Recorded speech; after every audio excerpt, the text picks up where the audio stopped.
आए हैं आपके लिए तेलुगु लैंग्वेज की क्राइम थ्रिलर फिल्म जिसका नाम है कल्लू की स्टोरी। तो कहानी की शुरुआत में रिटायर्ड एसआई चंद्रकांत के घर पर एक कॉल आता है। कॉलर बताता है कि मुझे आपका नंबर मिस्टर शिवा ने दिया था। मैं आदि बोल रहा हूँ। दरअसल सर मैं आपका इंटरव्यू लेना चाहता हूँ अपने यूट्यूब चैनल के लिए। तो चंद्रकांत कहता है कि अरे मेरा इंटरव्यू लेकर क्या करोगे, जाओ किसी फिल्म स्टार का इंटरव्यू लो, व्यूज भी अच्छे आएंगे। आदि कहता है कि सर वो लोग तो रियल लाइफ के हीरो है और आप तो रियल लाइफ के हीरो हो। आपकी बातें सुनकर लोगों को काफी कुछ सीखने को मिलेगा। भले ही आपका नाम हिस्ट्री बुक्स में नहीं है पर पुलिस बुक्स में तो सुनहरे अक्षरों में लिखा हुआ है। तब चंद्रकांत कहते हैं कि देखो मैं फिलहाल क्रिमिनल बिहेवियर के ऊपर एक बुक लिख रहा हूँ, इसलिए इंटरव्यू वगैरह तो नहीं दे पाऊंगा। आदि कहते हैं कि सर प्लीज प्लीज सिर्फ 1.5 घंटे लूंगा मैं आपका। अब कॉल कट करने के बाद चंद्रकांत की वाइफ पूछती कौन था, तो वो उसे बताता है कि जर्नलिस्ट था और वो मेरा इंटरव्यू लेना चाहता है। यूट्यूब से जो रेवेन्यू बनेगा उसकी ओर से वो ऑर्फनेज में डोनेट करने वाला है। चंद्रकांत की वाइफ कहती है सही तो है, भला आदमी मालूम पड़ता है। इसके बाद ये दोनों कॉल पे ही मीटिंग की डेट फिक्स कर लेते हैं और फिर हम चंद्रकांत के गार्डन में ये इंटरव्यू शूट होते हुए देखते हैं। आदि ने बिल्कुल सारा सेटअप कर लिया होता है, कैमरा माइक वगैरह सारी चीजें अपनी जगह पे फिट होती है। इंटरव्यू होता है शुरू। वो पहले तो ऑडियंस को चंद्रकांत से इंट्रोड्यूस करवाता है और फिर कहता है कि आपने अपनी ड्यूटी के दौरान कई तरह के केसेस सॉल्व किए होंगे या आपको उनके बारे में पता चला होगा, तो उनमें से कुछ ऐसे केसेस बताइए जिसे जानने के बाद आपका दिल दहल गया हो, मतलब आपको तकलीफ के साथ साथ आश्चर्य भी हुआ हो कि कोई ऐसा कैसे कर सकता है। तब चंद्रकांत बताते हैं कि इंस्पेक्टर सारिका ने एक केस इन्वेस्टिगेट किया था जो कि बहुत ही अजीब था। रात के 2 बजे पुलिस स्टेशन में एक कॉल आई थी। कॉल के बाद दोस्तों अब अगली सुबह हम इंस्पेक्टर सारिका को नवीना नाम की एक लेडी के घर पर देखते हैं। नवीना तो रोई जाती है। कुछ देर के बाद सारिका कहती है कि देखिए मैं आपका दर्द समझ सकती हूँ पर मुझे सारी बात आप शुरू से बताइएगा। तब नवीना बताना शुरू करती है कि हमारी एक प्यारी सी फैमिली थी। दोस्तों आइए देखते हैं नवीना की फैमिली स्टोरी। नवीना की फैमिली में उसके पति गौतम के अलावा एक बेटा और एक बेटी थी। साथ ही नवीना की सास भी साथ में रहती थी। 5 लोगों का ये परिवार बहुत ही खुशहाल था जो हर छोटे मोटे इवेंट्स को भी अच्छे से सेलिब्रेट किया करता था। परिवार का हर सदस्य एक दूसरे से बहुत ज्यादा प्यार किया करता था। इस तरह की फैमिली थी ये। अब एक संडे की बात है दोस्तों, नवीना और उसका परिवार घर पे ही छोटी सी पार्टी करता है। तभी उसे अपने बच्चों की रोने की आवाज आती है। जब गौतम और नवीना उनके नजदीक जाते हैं तो देखते हैं कि उनके घर के डॉगी ने ही बच्चों को बाइट कर लिया है। नवीना और गौतम तुरंत ही अपने बेटा बेटी को लेकर हॉस्पिटल जाते हैं, जहाँ डॉक्टर पहले तो बच्चों का इलाज करते हैं और फिर नवीना और गौतम को झाड़ते भी है कि बच्चों वाले घर में आपने बाइट करने वाले डॉग को क्यों रखा हुआ है। गौतम कहता है कि इस ब्रीड के डॉग जनरली बाइट नहीं करते, पता नहीं आज कैसे काट लिया। डॉक्टर कहते हैं कि देखो आपको उस डॉग को दूर रखना होगा अपने बच्चों से। तो इस पे तो बच्चे भी जिद करते हैं कि डैडी प्लीज रॉकी को हमसे दूर मत कीजिएगा, हम उसके साथ खेलना चाहते हैं, अच्छा लगता है हमें। उसके डैड समझाते हैं कि बेटा रॉकी काटने लगा है इसलिए वो कोई अब अच्छा डॉग नहीं रहा, कल पता नहीं क्या कर लेगा। मगर बच्चे हैं कि मानने को तैयार नहीं होते, उन्हें तो बस अपने डॉग से बहुत लगाव हो गया है। इसी वक्त पुलिस वाले इंस्पेक्टर सारिका से कहते हैं कि मैडम जरा हमारे साथ चलिए। और जब सारिका गार्डन में आ जाती है तो वहाँ उसे रॉकी की खून से लाश लथपथ मिलती है। रॉकी कौन? अरे वही कुत्ता दोस्तों। पुलिस वाले बताते हैं कि हमें यहाँ की मिट्टी थोड़ी अजीब लगी तो हमने खुदाई की यहाँ पे और इसके अंदर से हमको डॉग की लाश मिली है। और गौर करने की बात यह है कि रॉकी की मौत नेचुरल नहीं है, इसकी बॉडी पे नाइफ से स्टैब करने के निशान है। तब सारिका नवीना से पूछती है कि तुम्हारे डॉग को किसने मारा। नवीना कहती मुझे नहीं पता, मैं जिस दिन हॉस्पिटल से डिस्चार्ज होकर घर आई तो बच्चे रोने लगे ये कहते हुए कि हमारा रॉकी अब नहीं रहा। और जब नवीना गौतम से पूछती है इस बारे में तो वो तो कह देता है कि हमारे डॉग को स्ट्रीट डॉग्स ने काट लिया इसलिए उसकी मौत हो गई। अब ये सारी बातें सुनने के बाद इंस्पेक्टर सारिका अपने साथियों से घर का सीसीटीवी फुटेज चेक करने को कहती है। मगर जिस दिन डॉग की मौत हुई ना उस दिन का सीसीटीवी फुटेज रिलेटेड था। तब सारिका ऑर्डर देती है कि साइबर डिपार्टमेंट वालों को बुलाओ और इस रिलेटेड फुटेज को रिकवर करवाओ। अगले दिन की बात है, सीसीटीवी फुटेज रिकवर हो जाता है। सारिका फुटेज में देखती है कि नवीना के दोनों बच्चे ट्यूशन से आने के बाद अपनी मेड से जिद करने लगते हैं कि दीदी क्या हम रॉकी के साथ थोड़ा खेल ले प्लीज, तो वो हाँ कर देती है। कुछ देर के बाद जब उनके डैड घर पर आते हैं तो देखते हैं कि बच्चे मरे हुए डॉग के पास खड़े होकर रो रहे हैं। वो अपने डैड को देखकर लिपट जाते हैं ये कहते हुए कि देखिए डैड ये क्या हो गया। पहले तो गौतम अपने बच्चों को चुप करवाता है और फिर सीसीटीवी चेक करता है कि आखिर डॉग को किसने मारा। तो उसे अपनी आंखों पे यकीन नहीं होता क्योंकि उसके ही तो मासूम बच्चों ने चाकू से बड़ी बेरहमी के साथ कुत्ते का कत्ल कर दिया था। अब सारिका नवीना से पूछती है कि आपके हस्बैंड ने आपको सच्चाई नहीं बताई कि आपके बच्चों ने ही उस डॉग का खून किया है। नवीना कहती है जी नहीं, दरअसल हुआ कुछ यूँ था कि सुबह में बच्चों को ट्यूशन के लिए भेजने के बाद अपने हस्बैंड के पास गई। आइए दोस्तों अब हम देखते हैं कि नवीना गौतम से पूछती है कि आपको चाय या कॉफी वगैरह चाहिए, तो गौतम उससे कॉफी मांगता है। और नवीना जैसे ही उसके लिए कॉफी बनाने जाती है तो उसके चेस्ट में अचानक काफी तेज दर्द हो जाता है जिसकी वजह से नवीना अपने पति को आवाज भी लगाती है। अब नवीना को इस तरह तड़पते हुए देखकर गौतम तुरंत उसे हॉस्पिटल लेकर जाता है जहाँ पर पता चलता है कि नवीना को हार्ट अटैक हुआ है। इसीलिए डॉक्टर नवीना को अभी किसी भी तरह की शॉकिंग न्यूज देने से मना कर देते हैं। तो दोस्तों यही रीजन था कि गौतम ने अपने बच्चों के द्वारा किए गए खून का खुलासा अपनी पत्नी से नहीं किया मतलब, और उससे झूठ कह दिया कि बाहर के कुत्ते आए थे उन्होंने काट दिया रॉकी को। तभी पुलिस वाले इंस्पेक्टर सारिका से कहते हैं कि मैडम जरा इधर तो आइए। फॉरेंसिक टीम वाले भी अभी तक नवीना के घर पर आ चुके थे। उन्हें गार्डन में डॉग के अलावा एक इंसान का खून मिलता है। तो अब सारिका पूछने लगती है नवीना से कि सच सच बताओ तुम्हें क्या पता है यहाँ किसका खून है। तब नवीना आगे की सच्चाई बताती है और हम देखते हैं कि एक रात गौतम अपने बच्चों के कमरे में आधी रात में जाता है और उन्हें जगाता है कि बच्चों बच्चों आज मम्मा का बर्थडे है, हमें उन्हें सरप्राइज देना है चलो। तो बच्चे खुशी खुशी जाग जाते हैं। फिर गौतम उन्हें स्विमिंग पूल के पास लेकर जाता है, उनके साथ खामोशी के साथ कुछ देर बैठता है। अब अपने डैड को इस तरह से परेशान देखकर बच्चे पूछने लगते हैं कि डैडी क्या हो गया, आप तो मम को सरप्राइज देने के लिए यहाँ पर हमें लाए थे ना, फिर आप बोल क्यों नहीं रहे कुछ। तो ये क्या दोस्तों, गौतम उन्हें अचानक पूल में धक्का दे देता है जिससे बच्चे मदद के लिए चिल्लाने लग जाते हैं। आवाज सुनकर नवीना आती है और ये सब देखकर डर जाती है क्या हो गया। वो किसी तरह अपने बच्चों को पूल से बाहर निकालती है और गौतम दोबारा उन्हें पूल में फेंक देता है जिससे नवीना को गौतम पर बड़ा गुस्सा आता है कि क्या बदतमीजी कर रहे हो, और वो पास में रखे लोहे से गौतम पे हमला करने की कोशिश करती है। और गौतम उसे अपने कंट्रोल में ले आता है और फिर नवीना को अपनी आंखों के सामने सब कुछ देखना पड़ता है। वो रोने के अलावा कुछ कर कर भी नहीं पाती, जिस वजह से वो हो जाती है बेहोश। और जब वो होश में आती है तो भागकर पुलिस को कॉल करके बता देती है कि मेरे पति गायब हो गए हैं और मेरे बच्चों की लाश भी वो अपने साथ लेकर चले गए हैं। दोस्तों यहाँ पे आपको थोड़ा कंफ्यूजिंग लग रहा होगा, लेकिन रुकिए आगे सब क्लियर हो जाएगा। ये सारी बात बताकर रवीना फूट फूट कर रोने भी लगती है। तब सारिका पूछती है कि आपके हस्बैंड का रवैया कैसा था आपके और बच्चों के प्रति, मतलब। रवीना कहती है मेरे पति तो बहुत ही अच्छे थे, वो मुझ पे और बच्चों पे अपनी जान छिड़कते थे। मुझे तो पता ही नहीं कि आखिर उन्होंने कल रात ऐसा काम क्यों किया। और जब कल रात की सीसीटीवी फुटेजेस चेक करती है सारिका, मगर कल रात सीसीटीवी को किसी ने ऑफ कर दिया था, इसलिए कोई वीडियो रिकॉर्ड ही नहीं हुई। जिससे सारिका को लगता है कि इसका मतलब ये है गौतम ने अपने बच्चों को जान से मारने का प्लान पहले से करके रखा हुआ था। मगर एक डॉग का खून करने के बदले कोई पिता अपने बच्चों को कैसे जान से मार सकता है, मतलब कोई पिता इतना निर्दयी कैसे हो सकता है। सारिका अपनी टीम से कहकर गौतम की कार का पता लगवाती है तो उन्हें एक जंगल में कार मिल जाती है। पर ताज्जुब की बात तो यह है कि ड्राइवर के बगल वाली सीट पे खून वगैरह लगा होता है, मगर ड्राइविंग सीट बिल्कुल क्लीन, यानी हो ना हो गौतम की किसी ने मदद की हो। कोई तो था जिसने गौतम को यहाँ तक ड्राइव करके छोड़ा था, पर कौन हो सकता है वो। तो सारिका फॉरेंसिक टीम से कहती है स्टीयरिंग व्हील के फिंगरप्रिंट चेक करो, उसमें से भी सिर्फ गौतम के ही फिंगरप्रिंट्स मिलते हैं। जिससे सारिका अंदाजा लगाती है कि यानी ड्राइविंग सीट पे जो था वो पूरी तैयारी के साथ बैठा हुआ था, उसने ड्राइव करते वक्त जरूर ग्लव्स वगैरह पहन रखे होंगे। इसके बाद सारिका गौतम के कॉल्स डिटेल्स निकलवाती है और उससे पता चलता है कि वो आखिर के दिनों में एक साइकियाट्रिस्ट से काफी बातें कर रहा था, जिससे अब सभी को लगता है कि गौतम को कोई साइकोलॉजिकल प्रॉब्लम थी, इसीलिए उसने अपने बच्चों को मारा होगा। अब ये अंदाजा सही है, इसी का पता लगाने के लिए इंस्पेक्टर सारिका जाती है साइकोलॉजिस्ट के पास। और वहाँ तो कुछ और ही स्टोरी चलती है दोस्तों। हम देखते हैं कि एक दिन गौतम साइकोलॉजिस्ट के पास जाकर उन्हें अपने बच्चों के किए कांड के बारे में बताता है। तो साइकोलॉजिस्ट पूछते हैं कि क्या अपने पेट डॉग का खून करने के बाद आपके बच्चों में कोई गिल्ट था। गौतम कहता है बिल्कुल नहीं, वो तो ऐसे बिहेव कर रहे थे जैसे वो बिल्कुल इनोसेंट हो, उन्होंने जैसे कुछ नहीं किया। मैंने जब उनसे पूछा भी कि तुम दोनों ने रॉकी को क्यों मारा तो वो सरप्राइज हो गए और कहने लगे कि डैड आप कैसी बात कर रहे हो, हमने नहीं मारा उसे, हम अपने प्यारे रॉकी को कैसे मार सकते हैं। अब यहाँ साइकोलॉजिस्ट को कुछ भी समझ नहीं आता और वो कुछ दिनों तक बच्चों पे गौतम को नजर रखने को कहता है। मगर कुछ दिनों के बाद हम गौतम के दोनों बच्चों को अपने रूम में तेज वॉल्यूम में गाना बजाकर डांस करते हुए देखते हैं। रात काफी हो भी चुकी थी, इसलिए उनकी ग्रैंड माँ आती है, बच्चों को डांटती है कि चलो सो जाओ, पर वो नहीं मानते। और जब ग्रैंड माँ उनको डांटने लगती है और ज्यादा, तो बच्चे उनको धक्का दे देते हैं। ये देखकर ग्रैंड माँ को गुस्सा आ जाता है और वो एक तो झापड़ लगाकर दोनों को सुला भी देती है। पर आधी रात में बच्चे उठकर फ्लावर पॉट से अपने ग्रैंड माँ का फोड़ देते हैं सर, उन्हें मार डालते हैं दोस्तों। और फिर अगले पल वो रोने भी लगते हैं कि ये ग्रैंड माँ को क्या हो गया, देखो ना उस रूम में सिर्फ बच्चे ही थे। इसलिए गौतम को अपने बच्चों पे शक तो होता है, पर बच्चे फिर भी बेगुनाह होने का नाटक कर रहे होते हैं। अब तक की कहानी को देखकर सारिका को ये लगता है कि गौतम ने अपनी मॉम की मौत का बदला लेने के लिए अपने बच्चों को मारा होगा। वहीं अभी साइकोलॉजिस्ट की बातों से रवीना को ये पता चलता है कि उसकी सासू माँ इस दुनिया में नहीं रही, क्योंकि दोस्तों इस कांड को अंजाम उस रात दिया गया था जिस रात उसे हार्ट अटैक की वजह से हॉस्पिटलाइज होना पड़ा। किसको? रवीना को। फिर जब वो घर आई तो गौतम ने उसे ये बताया कि माँ तीर्थ यात्रा पर गई है। दरअसल यहाँ पर भी झूठ बोलने का रीजन वही है कि वो उसे कोई शॉकिंग न्यूज नहीं देना चाहता, क्योंकि ऑलरेडी उसको हार्ट अटैक आ गया था एक बार। पर अब जब रवीना को सच्चाई पता चलती है तो वो और भी ज्यादा रोने लगती है। अब आगे साइकोलॉजिस्ट बताते हैं कि इसके बाद तो गौतम ने न जाने कितने हॉस्पिटल्स के चक्कर लगाए और न जाने कितने डॉक्टर से मिला, पर कोई फायदा नहीं हुआ। ऊपर से बच्चों के ब्लड टेस्ट के दौरान एक चौंकाने वाली बात पता चली कि दोनों बच्चों के डीएनए सांप के डीएनए से मैच करते थे। हैं? सांप के डीएनए? ये जानकर तो सभी चौंक जाते हैं कि बच्चों के डीएनए सांप के जैसा कैसे हो सकता है। बच्चों को तो सांप ने कभी काटा भी नहीं था और न ही उसके माँ बाप के डीएनए सर्पेंट डीएनए की कोई कैरेक्टरिस्टिक्स रखते हैं। फिर हम गौतम को डॉक्टर के पास देखते हैं। गौतम समझाने की कोशिश करता है कि आखिर मेरे बच्चों के डीएनए बदल कैसे सकती है। डॉक्टर कहते हैं कि आपके बच्चों को कुत्ते ने काटा था ना, साइंटिफिकली तो प्रूवन नहीं है, पर कई सारी ऐसी चीजें भी दुनिया में हो जाती हैं जो कि साइंटिफिकली प्रूवन ना हो। इसलिए हो सकता है कि आपके डॉग को स्नेक ने बाइट किया हो, इसकी वजह से आपका कभी भी बाइट ना करने वाला डॉग कभी कभी आपके बच्चों को काट दिया करता, और काटने के बाद सांप का जहर बच्चों तक तो नहीं पहुंच पाया, पर उसका डीएनए ट्रांसफर हो गया बच्चों में। इसी वजह से आपके बच्चों को छोटी छोटी बातों में बहुत तेज गुस्सा आ जाता है। जब वो ट्यूशन से आने के बाद डॉग के साथ खेलने गए तो डॉग ने उनकी भलाई के लिए दोबारा उनके साथ खेलने से मना कर दिया, मतलब अपने स्टाइल में, जानवर वाले स्टाइल में। पर आपके बच्चों को ये बात पसंद नहीं आई और उन्होंने डॉग का खून कर दिया। एंड अगेन फिर आपकी माँ के साथ भी उन्होंने ऐसा ही किया। पर सांपों की प्रवृत्ति थोड़ी अजीब होती है, कुदरत ने उन्हें खतरे से बचाने के लिए जहर का वरदान दिया है। अब देखो इंसान अगर गलती से भी सांप पर पाँव रख दे तो वो तो तुरंत काट लेता है। उस वक्त सांप की सोचने समझने की शक्ति कुछ देर के लिए खत्म हो जाती है। वो ये बात समझ नहीं पाते कि इंसान ने जानबूझकर किया है या गलती से। ठीक इसी तरह आपके बच्चे भी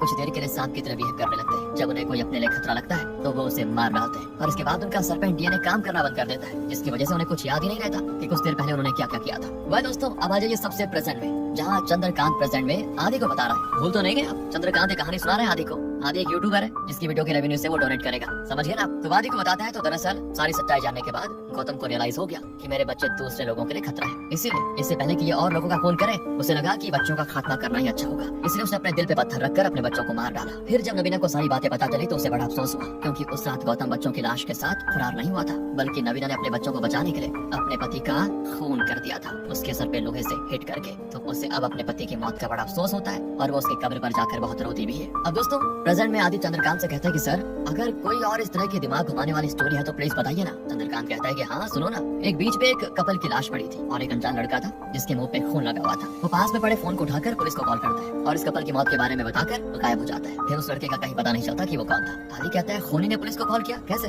चंद्रकांत कहता है कि किसने कहा? उस लड़के ने उस कपल का खून किया था। खूनी तो दरअसल कोई और ही था जिसके बारे में तुम्हें आगे पता चलेगा। दोस्तों अब हम देखते हैं कि उस लड़के के पुलिस को इन्फॉर्म करने के बाद बीच में आती है पुलिस और उनमें से सतीश नाम का पुलिस ऑफिसर पहचान जाता है कि ये लाश किसकी है। दरअसल ये लाश सतीश के बेस्ट फ्रेंड निवास और उसकी वाइफ श्रेया की होती है। सतीश इनको इस हालत में देखकर काफी परेशान हो जाता है और अपने सीनियर से कहता है कि सर जिसने भी मेरे दोस्त और उसकी बीवी की जान ली ना, आप उसे छोड़ेगा मत, उसको सजा दिलवा कर ही रहिएगा। आगे पुलिस वाले बीच के आसपास थोड़ी जांच पड़ताल करते हैं। उन्हें बीच के कुछ ही दूरी पर जंगल में शराब की बॉटल्स और खाने पीने की चीजें के पैकेट्स मिल जाते हैं, जिससे पुलिस अंदाजा लगाती है कि कुछ लोग यहाँ पर दारू बाटे करने आए होंगे और उन्होंने निवास और उसकी वाइफ का खून किया होगा शायद। कुछ दिनों के बाद पुलिस उस बंदे को उठा लेती है जिसके फोन से पुलिस को कॉल रिसीव हुआ था, पर ये वो बंदा नहीं है जिसने कॉल किया था। पर फोन के मालिक से पूछताछ करने पर वो सारी सच्चाई बताने लगता है कि हमारे दोस्त की बर्थडे पार्टी थी तो उस साइलेंट पे दारू पार्टी करने गए थे, हम नशे में थे और हमारी नजर पड़ी बीच साइड पर एक कपल पर जो कि अपना टाइम स्पेंड कर रहे थे। फिर हम देखते हैं दोस्तों कि इन लोगों को वो लड़की बहुत पसंद आ गई और उनकी नियत श्रेया पे खराब हो गई। वो पहले तो निवास के सर पे वार करके उसे अपने रास्ते से हटा देते हैं और फिर श्रेया के साथ जबरदस्ती करके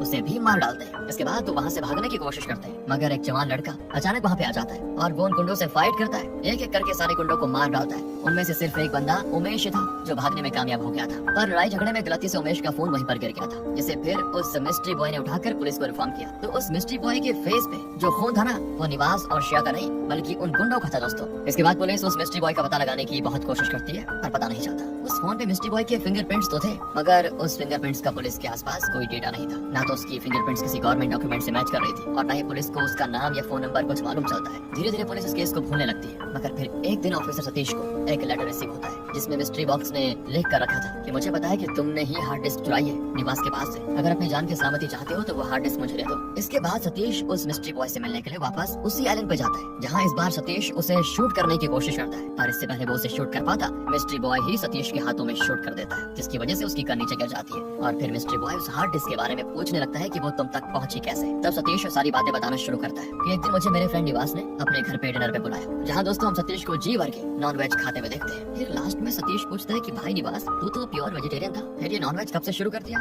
तो निवास कहता है कि चिकन मटन थोड़ी है और सतीश हैरानी से पूछता है फिर क्या है, इंसानी मांस? तो निवास हंसते हुए हाँ कहता है और ये सुनने के बाद तो सतीश की पांव तले जमीन खिसक जाती है। निवास कहता है घबराओ मत, ये इंसान के मीट नहीं पर इंसान द्वारा बनाया गया मीट है भाई, इसे लैब में तैयार किया गया है। दरअसल इस मीट का इन्वेंशन मेरे सीनियर साइंटिस्ट ने किया है, पर मुझे बड़ा इंटरेस्टिंग लगा इसलिए मैंने फॉर्मूला चोरी कर लिया। दरअसल मैं इसकी मदद से श्रेया को मनाना चाहता हूँ। इसके बाद आइए दोस्तों देखते हैं निवास से श्रेया किस बात से नाराज थी। तो हुआ कुछ ऐसा कि श्रेया को नॉनवेज बहुत ही पसंद था, वही निवास था प्योर वेजिटेरियन। शादी के वक्त दोनों ने अपनी अपनी साइड पहले क्लियर कर दी थी, फिर भी निवास ने उसे शादी कर ली ये सोचकर कि मेरे साथ रहने से क्या पता श्रेया की नॉनवेज छूट जाएगी। अगर यहाँ तो श्रेया सुबह शाम टंगड़ी वाली थी, मतलब उसको लेग पीस चाहिए था। तो इसी बात को लेकर आज इन दोनों के बीच बहुत ही ज्यादा बहस हो जाती है। निवास कहता है कि तुम और कितने जानवरों की जान लोगे बताओ, तुम्हें रहम नहीं आता उन पर? मुझे लगा था तुम हफ्ते 2 हफ्तों में ये मीट वगैरह भूल जाओगे और एक वेज बन जाओगे, प्योर वेज। तो श्रेया चिढ़कर कहती है कि मैं क्या दुनिया में इकलौती नॉन वेजिटेरियन हूँ, बाकी लोग भी तो खाते हैं, और रही बात रहम की तो नेचर ने हमें मीट ईटर बनाया ही है तो हम खाएंगे ही। अब क्या तुम शेर को जाकर घास फूस खिला सकते हो? तो निवास उसे समझाता है कि देखो इंसानों और जानवरों में फर्क होता है, जानवरों के पास कोई दूसरा ऑप्शन नहीं है पर हमारे पास तो है। हमें अपना पेट भरने के लिए दूसरों की जान नहीं गंवानी चाहिए, उन्हें कितनी तकलीफ होती है पता है कुछ? अब इसी से श्रेया बहुत ज्यादा गुस्सा हो जाती है और कहती है मैं अपने खाने पे किसी की रोक टोक बर्दाश्त नहीं करूंगी, पहले बता दिया, अब चाहे इसके लिए मुझे तुमसे अलग ही क्यों ना होना पड़ जाए। कहकर वो अपना करती है बैकपैक और निवास की निवास स्थल को छोड़कर अपने मायके चले जाती है। इसके बाद निवास अपने सीनियर की लैब में बनने वाले उस मीट फॉर्मूले को चोरी कर लेता है जो कि हार्ड डिस्क में उन्होंने सेव करके रखी हुई थी। अब निवास सतीश को बताता है कि बस एक बार मैं इस फॉर्मूले से श्रेया की राय ले लूं, उसके बाद मैं ये हार्ड डिस्क उसी जगह पे वापस रख दूंगा जहाँ से मैंने इसको चुराया है। ये सब जानकर सतीश के मन में लालच जाग जाता है और वो कहता है कि वापस करने की क्या जरूरत है भाई, इसे हम अपने नाम से पेटेंट करवा कर अमीर बन जाते हैं ना। पर इसके लिए निवास नहीं मानता, उसका कहना होता है कि मेरे सीनियर इसका सही यूज करेंगे जिससे दुनिया भर के लोग नॉनवेज खाना छोड़कर इस लैब में तैयार हुए नॉनवेज को खाने लगेंगे, जिससे फाइनली एनिमल क्रूरटी खत्म हो जाएगी। और फिर सतीश उसकी हाँ में हाँ मिला देता है। इसके बाद हम श्रेया और निवास को आइलैंड पे देखते हैं जहाँ निवास ने एक छोटी सी ट्रीट अरेंज करके रखी हुई थी अपनी पत्नी के लिए। वहाँ वो श्रेया को बिना बताए उसे पहले लैब में बनी वो मीट खिलाता है। श्रेया बड़े चाव से उसको खा भी लेती है। उसके बाद उसे लैपटॉप में सारा प्रोसेस दिखाता है कि कैसे ये फेक मीट तैयार किया जाता है और वाकई श्रेया काफी सरप्राइज हो जाती है कि वाह, मतलब मीट का स्वाद भी मिल जाएगा और हमें किसी को मारना भी नहीं पड़ेगा, ये तो बहुत ही अच्छी इन्वेंशन है। अब श्रेया को खुश देखकर निवास को लगता है कि चलो अब हमारी मैरिड लाइफ बिना किसी प्रॉब्लम के गुजर जाएगी। दोनों खुशी में ये पल एंजॉय करने लगते हैं बीच पे। और दोस्तों सतीश को पिछले दिन नवीन ने बताया था कि मैं कल श्रेया को इस आइलैंड पे लेकर जाने वाला हूँ, तो उसे प्लान पता था पहले से, और सतीश ने अपना भी एक और प्लान बना के रखा हुआ था। उसने उसी आइलैंड पे कुछ गुंडों को पहले से भेज रखा था, जहाँ उसने उन गुंडों से कह दिया था कि तुम्हें नशे की हालत में निवास और श्रेया को खत्म करना है। तो गुंडे सतीश के कहने पर ही उन दोनों को मार डालते हैं और वो हार्ड डिस्क सतीश के हाथ लग जाती है। पर सतीश के प्लान में ये मिस्ट्री बॉय शामिल नहीं था, उसने तो उन गुंडों को ही मार डाला। अब वो सतीश थे, वो हार्ड डिस्क लेने के बाद उसे भी शूट करके खत्म कर देता है और फिर से हो जाता है गायब। कोई उस मिस्ट्री बॉय के बारे में पता नहीं लगा पाता। आज दोस्तों सबसे प्रेजेंट में जैसे चंद्रकांत आदि को ये सेकंड स्टोरी सुनाकर खत्म करता है, तो उसके घर पे एक आदमी आता है बिल्कुल व्हाइट शर्ट पहने हुए, और वो चंद्रकांत की ओर हाई करता है। चंद्रकांत कहता है कि अभी मेरी थोड़ी इंटरव्यू चल रही है, जाओ थोड़ी चाय पानी पी लो तब आता हूँ। तो आदमी चला जाता है। तो आदमी जाता है अंदर, जहाँ चंद्रकांत की वाइफ बड़े अच्छे से उसका वेलकम करती है और फिर कहती है आप बैठे भैया, मैं आपके लिए चाय बना कर लेकर आती हूँ। अब जैसे चंद्रकांत की वाइफ जाती है चाय बनाने, वैसे ही आदमी पूरे घर की तलाशी लेने लगता है। सारे कबर्ड खुले होते हैं, उनमें उसे कुछ नहीं मिलता, पर एक कबर्ड होता है लॉक। तभी वहाँ पे चंद्रकांत की वाइफ आ जाती है और कहती है अरे आप क्या ढूंढ रहे हैं। फिर वो कहती है अचानक से अच्छा मैं समझ गई, मैं अभी अपने हस्बैंड को बुलाती हूँ। इसके बाद वो अपने हस्बैंड को आवाज लगाना शुरू करती है, तो बाद में उसका मुंह बंद कर देता है और फिर वो उसकी सांसें रोककर उससे मार डालता है। और यहाँ पे चंद्रकांत को पता ही नहीं कि उसके फ्रेंड ने उसकी वाइफ की जान ले ली। और वो आगे तीसरी स्टोरी सुनाने लग जाता है कि एक राजू नाम का बच्चा था। एक सुबह जब वो नींद से जगा तो वो अजीब सी बहकी बहकी बातें कर रहा था कि मेरे परिवार को उसने मार डाला, उसने मार डाला। तो उसकी मॉम डर जाती है और अपने हस्बैंड को कॉल करके बुलाती है कि देखिए ना ये क्या नाम शराब बोले जा रहा है, पता नहीं किसके लिए कह रहा है कि उसने मार डाला। तो राजू के डैड भी घर पर आ जाते हैं और राजू से बात करते हैं। राजू कहता है कि मैं राजू नहीं काशी हूँ, काशी, मैं अपने पिछले जन्म में साइंटिस्ट था। 10 दिन पहले उसने मेरे पूरे परिवार को मार डाला। इसके बाद राजू के डैड अपने फ्रेंड जो कि पुलिस ऑफिसर है उन्हें घर पर बुलाता है। वो राजू से काशी की मौत के बारे में जो जो पूछते हैं वो सारा का सारा बिल्कुल सही जवाब होता है। जिसके बाद ये बात बिल्कुल आग की तरह फैल जाती है कि राजू को काशी की आत्मा ने पजस कर लिया। न्यूज वगैरह में भी ये बातें चल जाती है। तो राजू के घर पे एक मीडिया वाला राजू का इंटरव्यू लेने के लिए आता है। उसने दाढ़ी बढ़ा कर रखी होती है, साथ ही चश्मा वगैरह भी पहन के रखा होता है। जब राजू के पेरेंट्स उससे उसकी आईडी मांगते हैं तो वो कहता है कि मैं आईडी घर पे भूल गया, पर वो ये भी कहता है आईडी तो मैं भूल गया, पर राजू का इंटरव्यू लेना मेरे लिए बहुत जरूरी है। तो राजू के पेरेंट्स भी उसे अलाउ कर देते हैं। अंदर जाकर वो रिपोर्टर काशी की लाइफ से रिलेटेड कई सारे सवाल करता है, जिसका वो सही सही जवाब भी दे देता है। फिर वो पूछता है कि हार्ड डिस्क कहाँ छुपाया है। तो रिपोर्टर पूछता है कौन सा हार्ड डिस्क, जिससे रिपोर्टर हो जाता है गुस्सा और राजू को मारने लगता है कि तुम्हें काशी के बारे में सब कुछ पता है, पर ये नहीं पता कि उसने हार्ड डिस्क कहाँ छुपाई है। और तभी उस रूम में पुलिस एंटर कर देती। और यहाँ पर हमें पता चलता है कि राजू के डैड भी एक पुलिस ऑफिसर ही थे। उन्होंने अपने सीनियर ऑफिसर के साथ मिलकर राजू की बॉडी में साइंटिस्ट काशी की आत्मा आने वाली बात हर जगह फैला दी थी, ताकि काशी और उनके परिवार को जिसने भी मारा है वो वापस जरूर आएगा और अब अपनी प्लानिंग में कामयाब भी हो गए होते हैं। तो अब आदि चंद्रकांत से पूछता है कि अब ये कौन सी वाली हार्ड डिस्क की बात हो रही है। पिछले केस में तो हमने देखा था कि वो हार्ड डिस्क मिस्ट्री बॉय अपने साथ लेकर चला गया। तो चंद्रकांत कहता है कि सारी बातें क्लियर होंगी, आगे कहानी में रुकिए जरा। दोस्तों अब हम उस रिपोर्टर को देखते हैं। वो एक बार साइंटिस्ट काशी के पास गया था अपने रेयर प्रॉब्लम को लेकर। दरअसल उसे बहुत ही ज्यादा गुस्सा आया करता था। लोगों को 1% गुस्सा आता है तो उसे 1000% गुस्सा, मतलब वो किसी का कुछ भी बिगाड़ सकता था। इसलिए वो साइंटिस्ट से हेल्प मांगता है कि आप प्लीज कोई ऐसी इंजेक्शन का इन्वेंशन करिए जिसको लेने के बाद लोगों का गुस्सा कम हो जाए। मतलब आए ही ना, गुस्से की वजह से ज्यादातर अपराध होते हैं, तो अगर गुस्सा नहीं आएगा तो सबकी लाइफ कितनी आसानी से कटेगी। अब ये जाने के बाद साइंटिस्ट काशी को भी उसकी बात में दम लगता है और वो काफी महीनों तक उस गुस्सा शांत करने वाली वैक्सीन पे काम करता है। आखिरकार कई सालों की मेहनत के बाद वो सक्सेसफुल भी हो जाता है, पर अब तक उस रिपोर्टर की सोच में काफी अंतर आ चुका था। अब वो खुद वो इंजेक्शन लेने से मना कर देता है और काशी से कहता है कि हम दोनों को इस इंजेक्शन को पेटेंट करवाकर मार्केट में बेचना चाहिए, इससे देखना हम कुछ ही दिनों में बिलियनर बन जाएंगे। मगर काशी और उसके परिवार को रिपोर्टर की बात में सेल्फिशनेस की स्मेल आती है और वो तुरंत ही इस आइडिया के लिए मना कर देता है। वो कहता है कि अगर हम इसे बेचेंगे तो इस वैक्सीन का फायदा सिर्फ अमीर लोगों को ही होगा, पर समाज में क्राइम रेट तब खत्म होगा जब इस वैक्सीन का फायदा गरीब लोग भी उठाएंगे। जिससे रिपोर्टर भड़क जाता है कि अगर मैंने ये आइडिया नहीं दिया होता तो आप इस वैक्सीन का इन्वेंशन भी नहीं कर पाते। काशी कहता है कि पर इसे इन्वेंट तो मैंने किया ना, मैं इसे वर्ल्ड हेल्थ ऑर्गेनाइजेशन को सौंप दूंगा। रिपोर्टर को आ जाता है गुस्सा, पर जब लड़ाई झगड़े से बात नहीं बनती तो वो एक रस्सी काशी के घर में घुसा देता है और काशी के साथ साथ उसके परिवार को मौत के घाट उतार देता है। इसके बाद वो काशी के पूरे घर की तलाशी लेता है, मगर फिर भी उस फॉर्मूले की वीडियो जिस हार्ड डिस्क में थी वो हार्ड डिस्क उसको नहीं मिलती। प्रेजेंट में आदि पूछता है ये रिपोर्टर आखिर था कौन। तब जाकर चंद्रकांत सारी बातें क्लियर करता है। दरअसल नवीना के बेटे की स्टोरी तो याद होगी ना दोस्तों आपको, इसके डीएनए में सरपेंट डीएनए के लक्षण आ गए थे। दरअसल उसकी मौत नहीं हुई थी।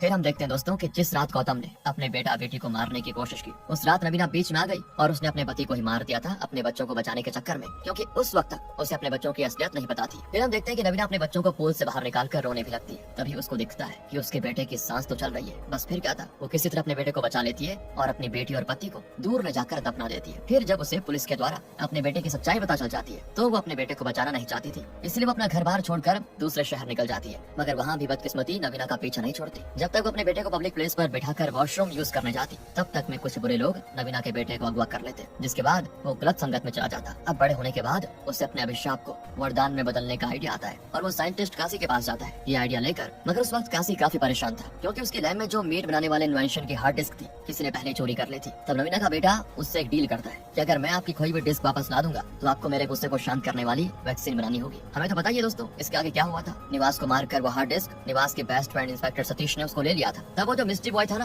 वो कोई और नहीं बल्कि नवीना का बेटा ही था, जिसने इंस्पेक्टर सतीश को मारकर वो हार्ड डिस्क वापस साइंटिस्ट काशी तक पहुंचाया। मगर गुस्सा शांत करने वाली वो वैक्सीन की हार्ड डिस्क कई सालों के बाद बनने के बाद भी नवीना के बेटे के हाथ नहीं आई थी। तो इस इंटरव्यू में चंद्रकांत आदि को बताता है कि दरअसल साइंटिस्ट काशी और मैं फ्रेंड्स थे। जब नवीना के बेटे ने काशी से काफी झमेला किया तो वो काफी डर गया और उसने मुझे वो हार्ड डिस्क दी थी संभाल कर रखने के लिए। मगर फिर काशी और उसके पूरे परिवार का खून हो गया और वो हार्ड डिस्क अभी तक मेरे पास ही है। इतना सुनते ही आदि चंद्रकांत को शूट कर देता है और फिर वो कहने लगता है कि शिवा सर ने मुझे सही कहा था कि आप ही नवीना के बेटे हो। आपने वो हार्ड डिस्क हासिल करने के बाद काशी और उसकी पूरी फैमिली को मारा था ना। चंद्रकांत आदि को समझाने को कहता है कि नहीं तुम भूल कर रहे हो। तभी चंद्रकांत के घर से शिवा बाहर आता है और वो क्लियर करता है कि मैं हूँ नवीना का बेटा। दोस्तों अब हम पास्ट में देखते हैं कि काशी की मौत के बाद और फिर राजू के अंदर काशी की आत्मा के नाटक करने के बाद शिवा तो पुलिस की गिरफ्त में आ गया था, मगर फिर भी वो किसी तरह पुलिस के चंगुल से बचकर निकलने में कामयाब हो गया था। फिर उसने अपनी पहचान बदल ली और अंदर ही अंदर वो पता लगाने लगा कि काशी की किससे गहरी दोस्ती थी, मतलब वो मरने से पहले हार्ड डिस्क किसको दे सकता था। और फिर उसको चंद्रकांत के बारे में पता चलता है। तब तक तो शिवा लोगों को मार कर कितनों को धोखा देकर पॉलिटिक्स में घुस आया था और फिर मिनिस्टर बनने के बाद उसने चंद्रकांत से भी दोस्ती कर ली थी। वो चंद्रकांत और उसके परिवार के साथ बहुत ही अच्छा इंसान बनने का नाटक करता था। तो एक दिन चंद्रकांत ने उससे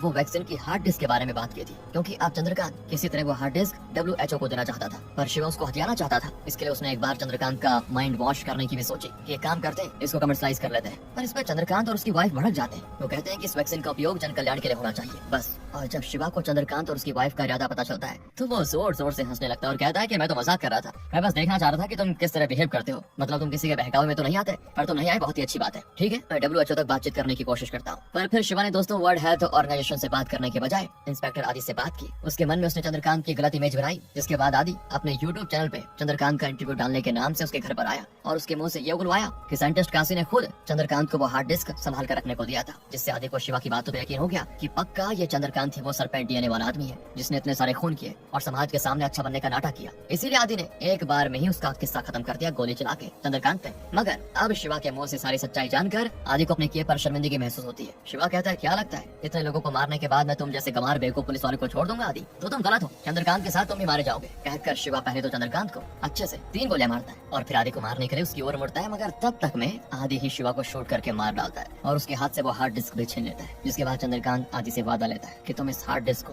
किसी भी तरह WHO तक पहुंचाओगे, इतने लोगों के बलिदान को तुम वेस्ट नहीं होने दे सकते। और आदि भी वादा कर देता है कि मैं ऐसा ही करूंगा, मगर उससे पहले वो कहता है मैं आपको हॉस्पिटल लेकर चलता हूँ। पर चंद्रकांत के पास वक्त बहुत ही कम होता है और वो आदि को सैल्यूट करता है, उसी वक्त उसकी मौत हो जाती है। इसी के साथ दोस्तों ये मिक्स ड्रामेटिक मूवी होती है खत्म।